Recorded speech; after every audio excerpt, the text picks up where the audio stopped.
안녕하십니까. 초단편 소설 작가 김동식입니다. 반갑습니다. 지난 7강에서 내가 쓸 이야기의 방향성을 찾아주는 존재, 캐릭터에 대해서 얘기를 해보았는데요.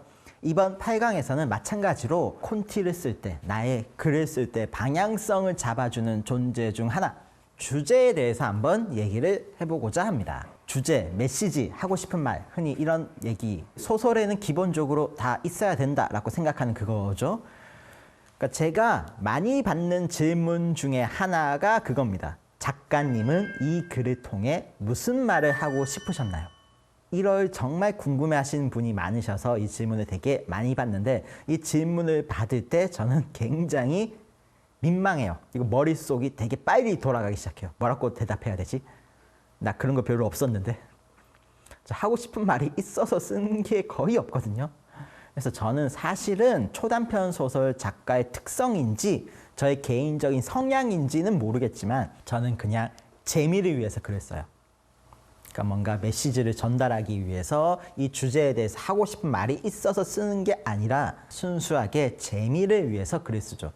제가 글 쓸 때 가장 먼저 1순위로 생각하는 게 바로 재미. 그래서 저는 재밌는 글을 쓰는 작가, 그런 작가인데, 근데 다만 재미를 느끼는 요소는 되게 폭넓어요. 다양합니다. 뭐 단순히 그냥 흥미로운, 뭐 그런 따라가면서 오 이거 재밌다 이런 신나는 이런 재미도 있고, 풍자, 헛웃음 이런 재미도 있고, 여러 가지 재미의 요소가 있는데, 그 재미의 요소 중에 이제 되게 크게 차지하고 있는 것 중에 하나가 공감이라는 게 있거든요. 공감대에서도 사실 많은 분들이 재미를 느끼고, 인터넷을 보셔도 공감대형 유머가 되게 많아요. 80년대생 공감하는 과자 목록 하면 좋아요 되게 많이 받거든요. 공감 아니면 뭐 생각할 거리 이런 것도 분명 재미의 중요한 요소 중 하나이기 때문에 제가 재미를 확보할 때 어떤 이야기에 주제, 어울리는 주제를 붙이는 것도 되게 이제 좋아하는 편이죠. 이걸 주제가 정말 중요한 건데, 주제는 또 방향성을 잘 잡아줘요. 근데 사실 예전부터 초단편 소설 가볍게 우리가 흥미 위주로 보는 글들이 자세히 보면 의외로 예전부터 이런 장르적 상상력에 주제의식이 되게 짙게 담긴 경우가 많았어요. 제가 어렸을 때부터. 겉으로는 굉장히 비현실적인 소재들을 막 다루거든요. 뭐 초능력이든 뭐 외계인이든 이런 것들을. 그 내면을 들여다보면은 현실적인 이런 메시지가 숨겨져 있는 경우가 정말 많았어요. 터미네이터나 에이리언, 심슨, 엑스파일 이런 오래된 콘텐츠들에서 요즘 되게 많이 강조하는 단어인 PC의 함, 정치적 올바름, 이게 강조된 경우가 되게 많았거든요. 그럼 왜 예전에 그런 장르적 상상력을 다루는 이런 소재에서 이런 주제의식이 많이 다뤄졌는가? 이거 제가 생각해 보니까 장르적 상상력이 그냥 장르적 상상력만으로 끝날 경우에는 살아남지 못하는 것 같더라고요. 흥미 위주로 그냥 아무것도 남지 않고 휘발되는 이런 것들은 단지 그때 볼 때는 좋은데, 어느 정도의 메시지, 생각할 거리, 주제가 부여되어 있어야지만 흥미 위주로 보고도 약간의 그 생명력을 이어갈 수 있는 이 힘이 생기는 것 같더라고요. 또 다른 이유는 그런 조금 민감한 소재를 대놓고 이렇게 하기는 두려우니까, 지금의 그 옳지 않은 그런 공격을 받을 수 있으니까 비유적으로, 뭐 우리 옛날에 뭐 흥부전이나 뭐 이런 고전들처럼 그것도 비유적으로 이렇게 표현하잖아요. 비유적으로 표현할 때는 판타지로 비유하죠. 비현실적인 걸로 비유하죠. 피할 수 있으니까. 그래서 예전 과거부터 장르적 상상력의 주제는 정말 찰떡이고 중요한 존재였구나, 이걸 느끼고 저도 쓰면서도 이제 그런 걸 하려고 노력을 많이 하는데, 근데 여기서 중요한 점이 있습니다.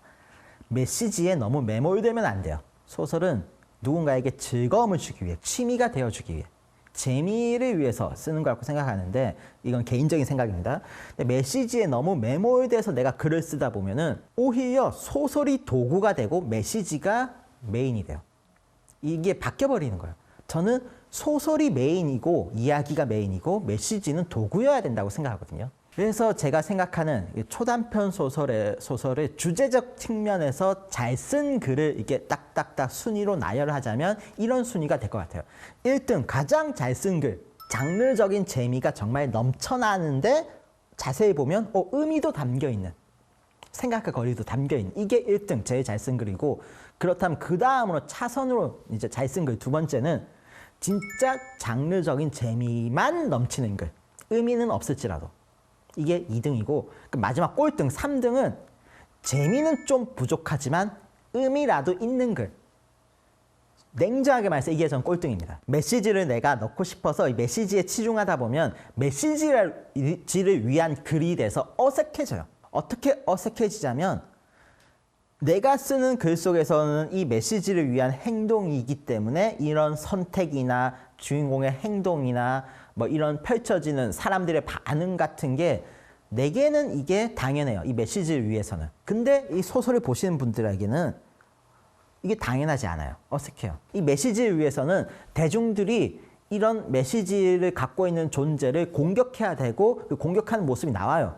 근데 현실에서 이걸 보실 때는 야, 뭐 이런 정말 극단적인 소수의 사례를 전체 모든 대중이 그렇게 생각할 것처럼 묘사를 해놨네? 하고 이상해지는 거예요. 요즘 시대에 글을 쓰면서 제가 느낀 게 요즘 시대의 창작자가 가장 주의해야 되는 마인드, 이것에 빠지는 분들 제가 많이 봤거든요.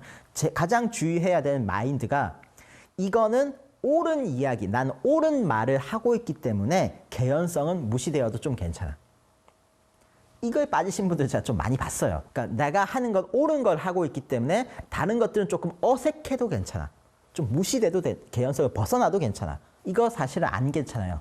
요즘은 사람들의 수준이 너무 높아졌기 때문에 사람들이 요즘 가장 싫어하시는 글이 가르치려 드는 글이에요. 아세요? 사람들은 이미 내가 다 알고 있는 문제를 가르치려 드는 글을 너무 싫어하시거든요. 그런 메시지에 치중된 글을 보면 독자는 이 작가는 소설적 재미로 승부할 자신이 없어서 의도라는 방패를 쓰는 작가다. 의도로 평가받으려고 하는 작가다. 이것을 다 요즘 분들 체감을 하고 계시거든요.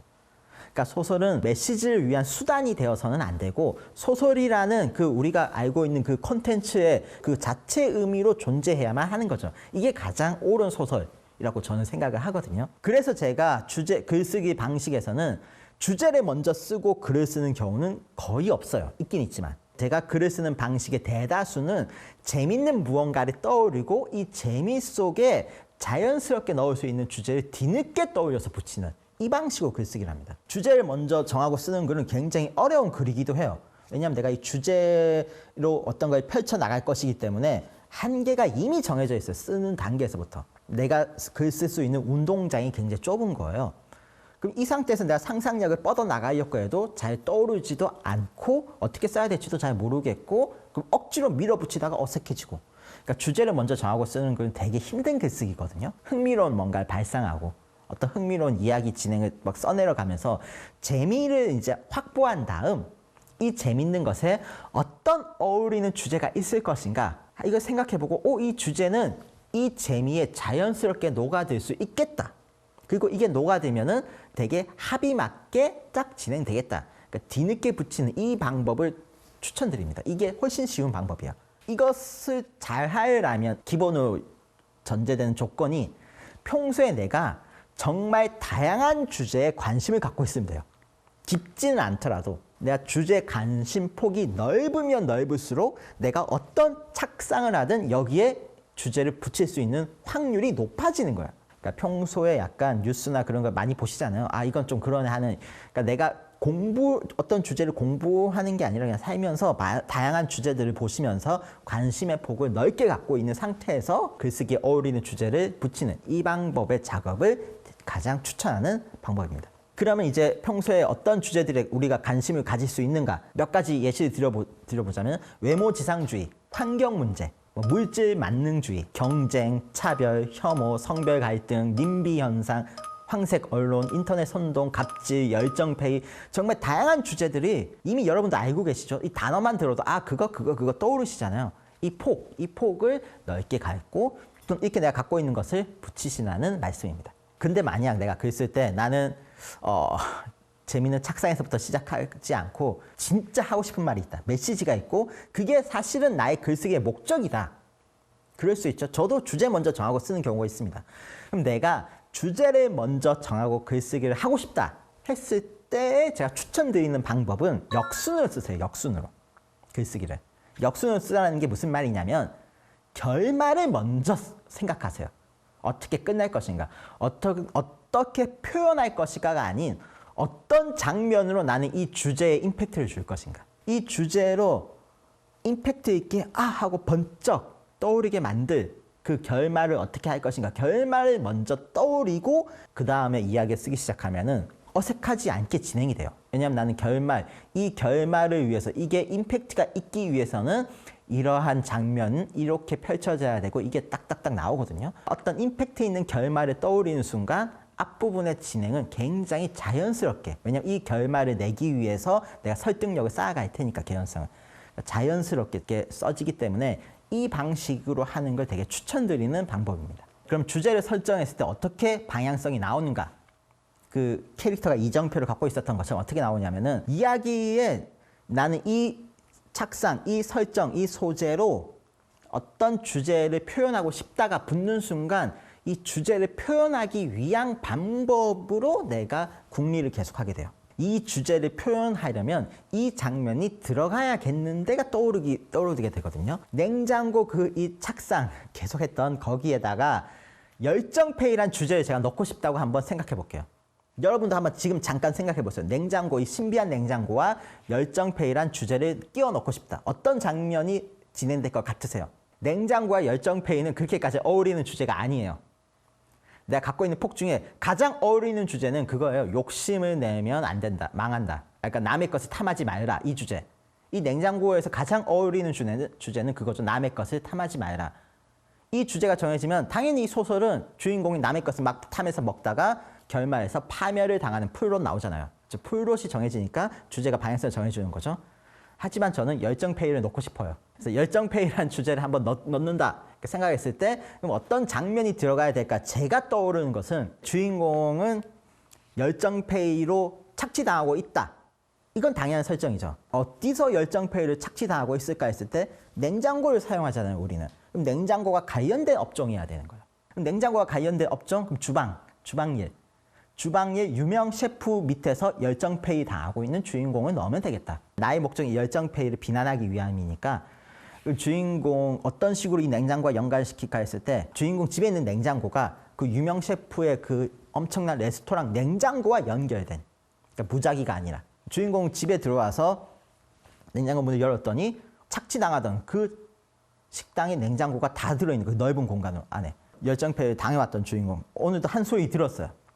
돈도 안 주면서 분노해서 이제 집에서 재료를 빼돌린다거나 너무 분노했기 때문에 재료에 뭔가 상하게 한다거나 이런 식으로 할 것이다 라는 그림이 그려지잖아요. 근데 이 주제가 열정페이에 대해서 나는 비판하고 싶은 하고 싶은 말이 있어서기 때문에 주인공이 너무 나쁘게 비춰지면 안 됩니다. 너무 나쁜 짓을 하진 않고 그러면 이것을 통해서 결과적으로는 셰프가 이 주인공의 그것을 눈치채고 위기를 만들지만 오히려 이 셰프가 당하게 되는 이 그림으로 끝내던가 아니면 주인공이 이것을 통해서 열정페이를 탈출하는 뭔가 엄청난 역전을 이룰 것 같지만 사실 그냥 다시 또 열정페이 상하로 돌아가는 현실적인 모습을 보여주면서 허탈하게 끝내는 그림.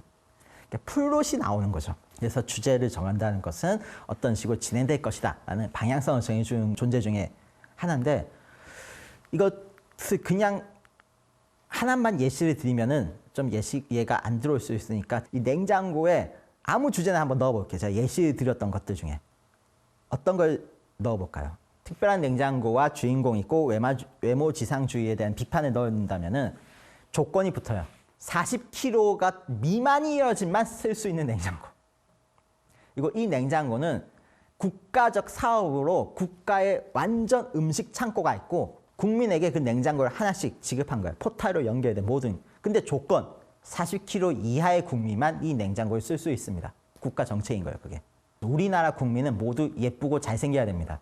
그러니까 몸매 관리를 하셔야지만 이 국가 복지, 냉장고라는 복지를 사용하실 수 있는 겁니다. 이런 식으로 이야기를 진행하다 보면은 이게 약간 사람들이 냉장고에 부수려고 하고 막 하고 50kg로 기준을 올려라 막 시위하는 장면 막 이런 식으로 이야기가 진행되면서 외모지상주의에 대한 어떤 관조나 비판이나 아니면 비꼬기 쪽으로 진행해 나갈 수 있을 것 같은 느낌? 여기까지가 이제 주제에 대해서 제가 말씀드린 건데 민감한 주제. 제가 늘 얘기했죠. 비겁하지만 안 쓰는 게 안전한 길이다. 너무 민감한 주제는 잘 안 쓰시는 걸 추천드리지만 메시지를 하고 싶어서 글 쓰시는 분이 많기 때문에 민감한 주제를 그분들은 보통 다루는 경우가 있어요. 되게 관조하는 시각으로 쓰셔야 됩니다. 나의 사상이 들어가서 치우치면 안 돼요. 나의 생각이 들어가서. 어느 한쪽에 편을 든다는 게 어떤 느낌이냐면은 내가 이 한쪽에 편을 들기 위해서 나의 반대쪽 캐릭터를 일부러 이상하게 설정하고 누가 봐도 노골적으로 작가의 생각이 치우침이 드러나 있는 이런 식으로 안 쓰셔야 돼요. 근데 정말 객관적으로 써도 되는 게 여러분이 이 주제, 이 메시지에 대해서 하고 싶은 말이 있다는 거 이게 잘못됨을 느껴서잖아요. 이런 것은 내가 그냥 객관적으로 있는 사실 그 자체만 관조하듯이 내가 굳이 여기에 더해서 하지 말고 그냥 관조하듯이 그냥 써도 내가 느꼈던 그 문제점은 나와요. 이미 그 자체에서 나오기 때문에 보시는 분도 맞아, 이거 현실에 있어, 과장되지 않았어, 과장되지 않았고 이게 현실에 있는 그대로야 하고 느껴질 정도로만 하시는 게 제일 좋아요. 과장이 오히려 역효과를 일으킬 수가 있어요. 작가는 어느 쪽에 치우치지 않아야 되는 것 같아요. 뭔가를 다룰 때는. 나는 인간이 아닌 감정이 없는 신이다. 지금 인간의 입장에서 봤을 때 개미를 보듯이 개미를 바라보는 시각으로, 그러니까 신이 인간을 바라보는 시각으로 그렇게 쓰시는 걸 추천드립니다. 풍자는 쓰는 걸 추천드립니다. 재밌으니까. 풍자, 비꼬기, 있는 현상을 그대로 이렇게 해주는 건 되게 저는 좋은 방법, 예전부터 내려오는 좋은 장르 소설의 장점. 이래서 저는 생명력이 유지되고 있다고 생각하기 때문에 그건 적극적으로 하셨으면 좋겠습니다. 이번 8강 주제에서 그럼 주제는 어떻게 찾는 것이고 어떻게 넣는 것이고 방향성을 어떻게 도움이 되는가 이것에 대해서 배워보았는데요. 다음 이제 9강에서는 좀 더 구체적인 약간 생활에서 오는 그 팁, 방향성을 잡아주는 큰 팁으로 돌아오겠습니다. 그러면 여러분 감사합니다. 9강에서 함께 배워요.